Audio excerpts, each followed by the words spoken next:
Hello everyone, and welcome to another Factorio Space Age tutorial. I'm Exterminator, and thank you for joining me today. And we are going to finally be covering train interrupts. It's been quite a while since I've done a video, about a week.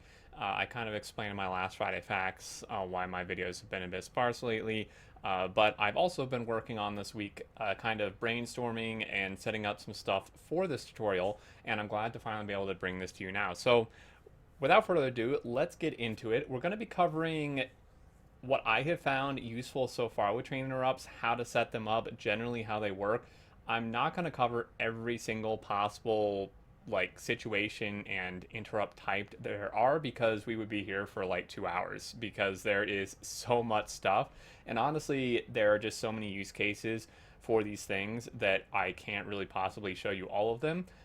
But I'm going to show you some that I think are pretty useful in general, and probably are just some of the generally most used options here. So getting into this, let's start with, I am in editor mode, and that's because I set this up in a test map, and I'm going to stay in editor mode for just a few minutes here while we look at the interrupts, because as soon as I jump out of it and turn things on, things are going to start taking off, and we're not really going to be able to showcase things quite as well. So when we go into a train here, you're going to see this looks probably quite a bit different than what it would in the 1.1 version before 2.0 release with train interrupts.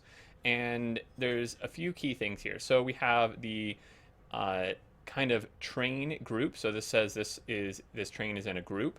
So you have train groups you can choose from. You can see up here, you can change this, and you can either rename it or you can just choose one. And it's kind of weird when you do this. We're not really covering train groups, but a quick note that I still have a gripe with is adding train groups I find to be really finicky and not very intuitive.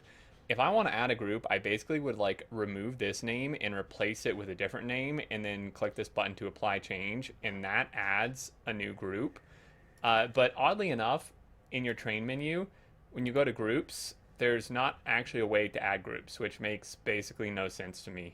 But I'm not going to spend this video complaining, but that is one thing that I find very odd. But anyway, we have these two groups set up. So you can create train groups, like I just explained, and then you can set conditions and interrupts and schedules within the group, and any train in the future you add to that group and any train currently in that group will have those changes and those schedules and interrupts added to them, which is really, really nice. Now, let's go into how this is actually set up. So we have a schedule, basically what would be a normal schedule, and you can see here that basically every single one of these trains, except for, well, some of these have a temporary station, and that's from the interrupts. But this is a good example of one that has not had an interrupt triggered yet, and it will as soon as I go out of editor. But the destination here is cargo wagon chest, which is what I have named my outpost stations. Now you can name these however you want. I am doing it because I like pictures, I like icons, and it just kind of makes it easier for my brain to understand. But you could use words. There's absolutely nothing wrong with using actual definitions or descriptions for these. It won't break the setup or anything. You can name them like you could do cargo wagon outpost, or you could just name it outpost or something. It doesn't really matter. But what you will notice is that every single one of my solids outposts, meaning ore, not liquids, is all named the exact same thing. They're all named cargo wagon chest, right? So I'm not designating specifically copper outposts. I'm not designating specifically iron or anything like that. And then the fluids are basically a similar type of thing. It is fluid wagon and then passive provider. If I wanted to keep it consistent, I could say fluid wagon chest. I did passive provider just to indicate that it's a pickup, and the chest kind of just didn't make sense to me since there's no solids here. But you can, again, name it however you want, right? So if we look at these two over here, which are fluid trains, you can see that that's where they're going, right? Now this is throwing a no path because there's already a train there, which I'll get into in a minute. But that's how this is set up. Now we have these interrupts, and interrupts are amazing, right? Because basically what this does is this adds a temporary station to the train schedule when one of these interrupts is targeted, and then as soon as the train fulfills that temporary station request, like gets to it and stuff, and fills whatever condition is set there, it will remove that because it's a temporary station. And then these can just trigger as they are needed. And we're going to go into how to add them and how you actually trigger them and in any other conditions set with them. So a brief explanation here with interrupts is basically what I just said. Are conditions that can be added to schedules. Their configuration is shared globally between all trains or space platforms. So this could be used for space platforms too. We're not really going to get into that because this is primarily, I think, used for trains, although it could be good for space platforms. So we have 3 here, and this is going to be identical among all of these trains, all these solid trains, because this is part of this train group here. And then this one, excuse me, is going to be basically the same as well, except you'll notice that it has this difference for this station here instead of this station here. So the yard is where they are now, and again, you can name it whatever you want. You can see this one is using a word, these are not. It doesn't really matter if there's a word in there. But if we go in here and do edit, here's how you actually set up an interrupt. So you can just add an interrupt here, which we could do, but I mean, it's going to basically bring you the same exact menu. So you would name it here. This is how you actually add it. So you can name it whatever you want. You can add icons or pictures or whatever you want, and then name it, and then click add, and you would be brought to this same menu right here. Now looking at this, this is how this works. So allowing interrupting other interrupts. And this is a very niche condition. I think you would really only want this in very specific scenarios. Now this is one of those scenarios, but it doesn't necessarily have to have this. I did find that this does work better when you have this in here though, because it prevents trains from like kind of accidentally going to a station or like having cargo and going to the wrong station sometimes. I was testing it on another world and it seemed to kind of alleviate those issues by having this turned on. And then this is where it gets important. So the conditions and targets. So the condition, this is what actually makes this interrupt happen, right? This is what turns this into a temporary stop. And it's when the train's destination is full or it's throwing a no path error. And that basically would just, assuming you set up your train network correctly, that would only be triggered by you like turning a station off or setting the train limit to 0, the no path part. The destination full is obviously if there's a train there, right? So basically, if for some reason a train cannot get to where it's going to go into the yard, right? So it doesn't just sit on a track in front of the station it's trying to get to, blocking it, or sit in the middle of the track somewhere else. It's going to come here. And then this tells it where do you go. So this is like, okay, well, what setting this here is basically saying, okay, well, what's going to make this interrupt happen? Well, this is what's going to make it happen. And then once it happens, this tells it, the target tells it where it should actually be going, where it should set this temporary station to be the, to go as a destination. And we're setting it here as the yard. Now, you could set a wait condition. I actually found in this case, it was better to just not have a wait condition. There is a way you could do this that would maybe be more foolproof, but a little less generic, I suppose, or broadly useful. And I'll show you that here shortly, but just to show the options we have here. So you can add conditions, and there are a lot of them. So add a specific station, a circuit condition, destination full, no path, empty cargo, fluid count, fuel, all locomotives, fuel any locomotives, full cargo, fuel full, hats cargo, item count, not at specified station, passenger not present, passenger present, station is full, station is not full, right? So there's a bunch you can choose from, and we are going to cover some of these others with these other interrupts. This is what we want though. Now, in terms of these wait conditions, like I said, I found it better to just not have one, because basically what that's going to do is just keep it here until like this is no longer true, which means that the station is trying to get to opens up. But what you could do is, if you want this to be like really foolproof, is you could set this to station is not full. And then you could actually set, so then you go in here and you set the station. So for these fluid one, or for these solid ones, sorry, you would then set, you would use a magic signal, which we'll get into, and set the station. We'll come back to this. It'll make more sense once we go into the magic signal. But the way this is not as like generic or widely useful is because you would need to actually do this separately for your fluid group um, and your solids group. So you would need to set like two different yard interrupts, basically one for your solids and one for your fluids, because obviously you don't want your solids trains triggering when your fluid stations open up or vice versa, right? So that's the only reason that I didn't do that, because I didn't really I didn't really want to mess with that. And so far I haven't had issues with just having it not have a condition. But that is an option. Now, this is where we get into the magic signals. And this is where the, well, magic happens. So if we go into editing this interrupt, this triggers on full cargo. So this is going to trigger basically when the train's at an outpost, because that's when it's going to have full cargo, right? It's going to go to an outpost, it's going to fill up, and once the cargo is full, then where it's going to send the train is going to be dependent on what is inside the train. And this is like where it gets really awesome. So if we just add, if we go in here and add, so how I set this up is I went into here and I clicked this, and if we come all the way over to this one here, this unsorted, we have these special signals here. And this is item parameters. So this is like a wildcard signal. When used in a schedule interrupt, it will match the first item that passes all wait conditions and replace the signal with that item. This also replaces rich text tag in the target stop name. So if that's a little wordy, maybe you understood from that. If you didn't though, essentially what that means is if you use this signal will automatically be replaced by whatever the train is carrying in this case. So in this case, let's say this train had copper in it. This signal is going to be a copper ore signal. And what that means is this is going to change into copper ore provider chest.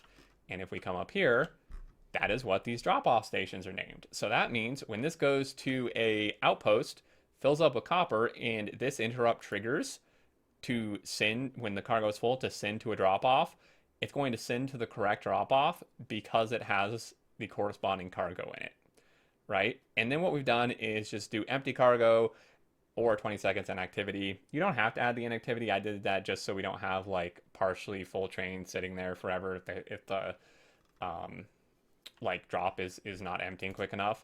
That part is of course optional. And that's going to be the same for all of these, right? So that's just how all of these work.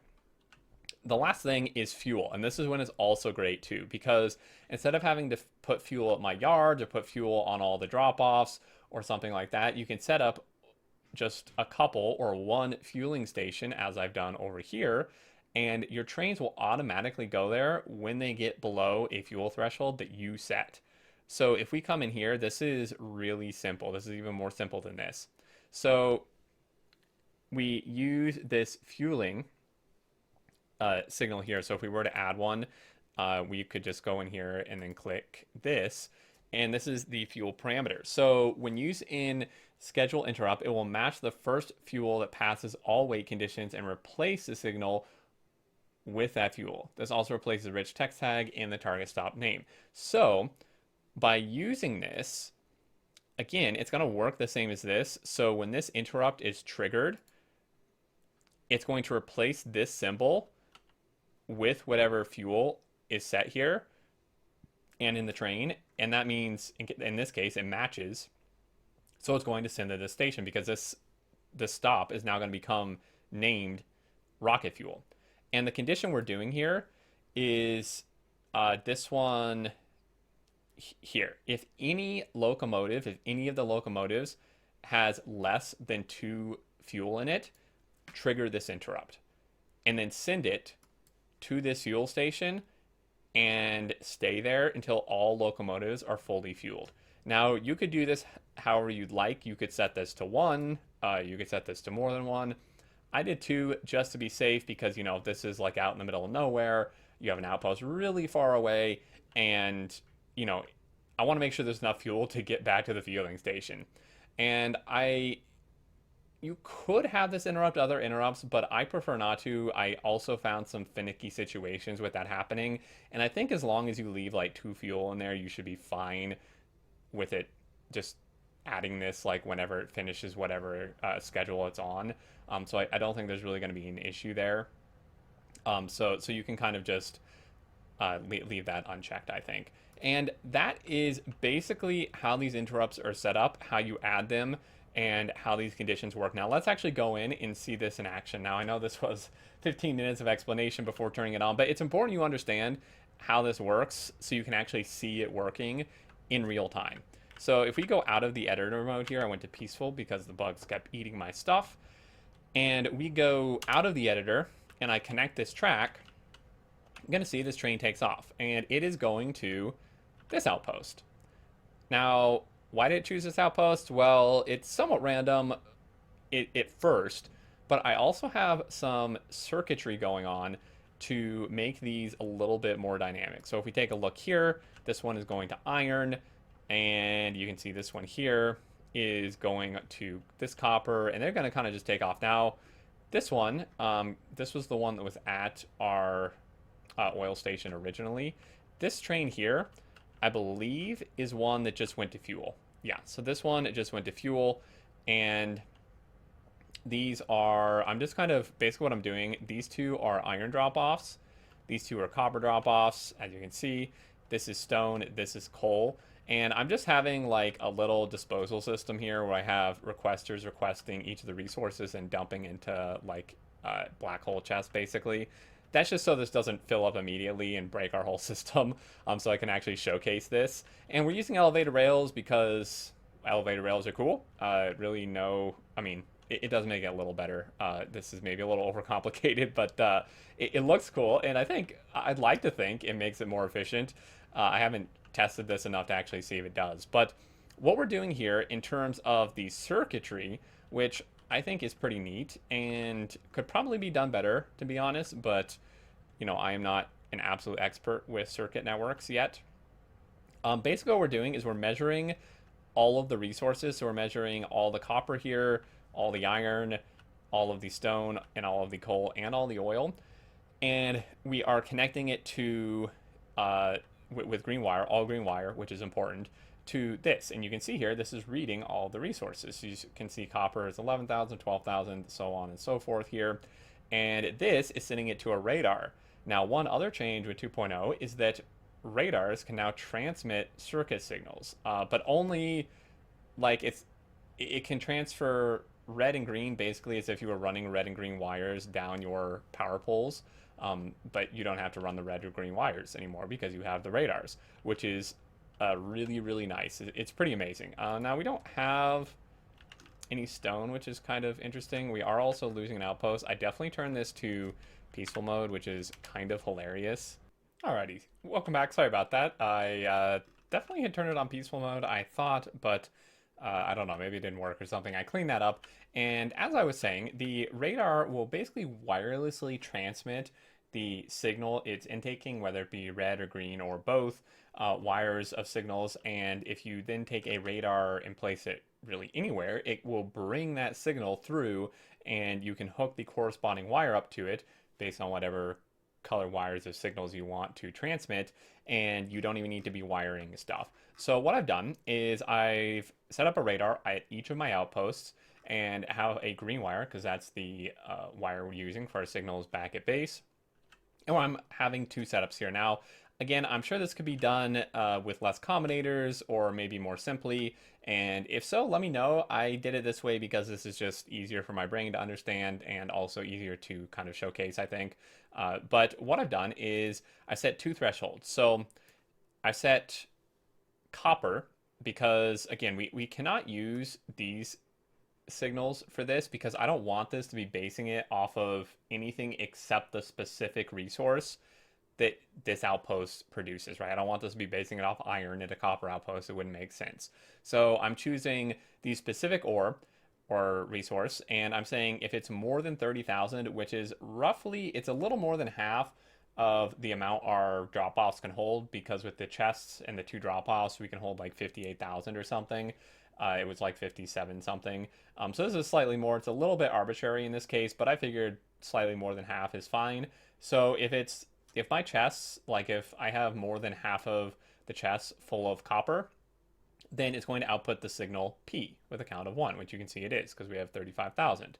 And then it's going to take that, and we can use this each signal here because the only signal we're pushing through to this combinator is P, and we're going to subtract 5 from it. You could subtract more if you want, but I did 5 because this is going to give us a negative 4P signal. And then we take that and we send it to this station. So we're basically setting the train limit and we're setting the train or the station priority with these conditions. And if we look at the priority here, you can see higher priority train stop will be served first. So 0 is the lowest, 255 is the highest. So basically the higher the priority, the more priority the station will be given. I don't know how else to say it. It'll kind of force more trains to go there unless I did this backwards, which is entirely possible. I read this as being like a lower number means less priority, though we're doing this, right? Now, one note is we have to have this constant combinator outputting things to kind of sum against this, because the problem is if we don't have this combinator, then what's going to happen is when these are not outputting anything, it's just going to like default to 0 here, which is just going to mean the station's off even when it shouldn't be. So I found that I have to kind of constantly output the like base level of what I want this to be, which in this case is just the default, a train limit of 1 and a priority of 50, which is the default. And then we can sum these negatives together to actually get the numbers I want. So this is the first threshold. The second threshold is above 50,000. So this is like almost full, right? If the cargo at the drop-off is almost full, we want to output 1 T signal. And T is, I think, not the signal I want, although it really doesn't matter because, well, all we need to do is output this, but for coherency reasons, I'm going to change this to what it should be. And we are then taking that signal and we are subtracting 2 from it, because basically so subtracting 2 from it is going to give us basically -1 or minus 1, because we get 1L minus 2 is -1, and then you add that, so -1 plus 1 is 0. So that would set this to 0, which essentially turns the station off. It doesn't technically, because you can, like, there's a separate option for that. But if the train limit is 0, basically it's going to mean no trains can come here. And that's what we want, because if this gets above 50,000, we just don't want to be wasting trains coming to an outpost of resources where we're like plumb full at the main base, if that makes sense. And we set this up exactly the same for everything. The fluids one is just fluids instead of solids, but all of these are set the same. And again, I am sure there are more efficient ways to do this, maybe better numbers to be using. Of course, that's going to be dependent on like your base storage and all that. But that's how that works. So you can see here the oil is 50,000. So if we come to the oil outpost, you can see this is doing exactly what we want. It has a lower priority because the first condition obviously was met. But then on top of that, the second condition was met, and it's now set to 0 train limit, which means we're not sending fluid trains here. And that also means that the fluid trains should theoretically be waiting at this yard, because the destination they were trying to get to, which was this station over there, is full. Or, well, it's full or no path, right? Because, like I said, it's basically acting as if it were turned off, which is a no path. You can see it's throwing that. Now, the one issue with this is you're going to be getting a lot of these alerts about trains no pathing, but you can just, that's just kind of what you have to deal with when you like use conditions like this. I don't really know any way around that. And that's essentially how the interrupts work. I mean, this has been like a 20+ minute video. I don't want to go too much longer than this, but I hope that makes sense. And again, you can tweak these numbers how you want. This is just for demonstration purposes. You can use these other conditions however you'd like. There are a lot of conditions. Looking at this, I mean, it's gonna clear that every time it fluctuates. But you know, you could do this with like anything else you want here. Let's see if maybe I can use this. So item count could be good. Inactivity could be good. Uh, has fuel. You could tell it to like leave a fueling station when it has fuel, which I was doing. All locomotives are fully fueled. A fluid count if you want to do specific counts, or the item count, you could do it based on circuit conditions. If you want to get like really specific and stuff with your circuits, you could do that. Like I said, I can't go into every single one and examples for every single one because we would be here 5 times, 10 times as long as we already have been. But I hope this gives you a good idea of how you can use train interrupts. And so far, I've not found issues in this system that, well, issues outside of just my own dumbness with like stupid signaling or something, which I did encounter. But in terms of the actual interrupt system, I have not found issues with this. These trains are waiting as they should. We don't have trains blocking lines here. This is very close to just turning this station off, which is exactly what we want. Now, we are purposely pulling more iron. You can see we're pulling double chests of iron opposed to 2 copper. That was intentional, so I could actually showcase this. And then same with coal and stone there, but we only have 1 outpost of each. That was an interesting animation there. So this one did get a little wonky. Something weird happened here with this one. I'm not sure how that was possible. I actually don't know how that's possible at all. That's an interesting discovery. I had not had that happening. I ran this whole simulation for a while before I actually did this video and didn't encounter this. I'm not quite sure what happened here.